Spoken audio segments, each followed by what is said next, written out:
राजू एक नटखट और जिज्ञासु लड़का था जिसे जानवरों और प्रकृति से बेहद प्यार था। गर्मी की छुट्टियों में वह अपने माता पिता के साथ जंगल सफारी पर गया। जब वे जंगल के भीतर पहुंचे तो राजू की आंखें बड़ी बड़ी हो गईं। चारों ओर ऊंचे ऊंचे पेड़, चहचहाते पक्षी और दूर से सुनाई देती शेर की गर्जना।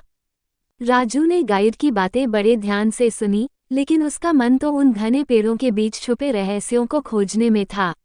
एक दिन जब सब आराम कर रहे थे, राजू अपने कैमरे के साथ अकेला ही जंगल में निकल पड़ा।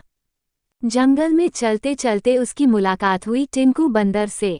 टिंकू बहुत शरारती था, लेकिन साथ ही समझदार भी। राजू ने उससे दोस्ती कर ली। टिंकू ने उसे पेड़ों की ऊंचाई से जंगल का नज़ारा दिखाया और तरह तरह के फलों का स्वाद चखाया। आगे बढ़ते हुए वे मिले चीकू हाथी से, जो अपनी सूंड में पानी भरकर खेल रहा था।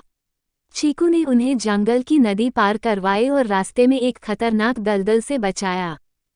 फिर उनकी मुलाकात हुई रानी हिरनी से, जो अपने परिवार के साथ घास के मैदान में चर रही थी। रानी ने उन्हें बताया कि जंगल में एक बुरी योजना चल रही थी। कालू भेड़िया अपने गिरोह के साथ जंगल के छोटे जानवरों को परेशान कर रहा था। राजू ने सोचा कि उसे कुछ करना चाहिए। उसने टिंकू, चीकू और रानी के साथ मिलकर एक योजना बनाई। उन्होंने कालू भेड़िया को जंगल के सबसे गहरे हिस्से में भटका दिया, जहां से निकलना उसके लिए मुश्किल था। इसके बाद जंगल के सारे जानवर खुशी से रहने लगे। राजू की बहादुरी और समझदारी देखकर सबने उसे जंगल का दोस्त मान लिया।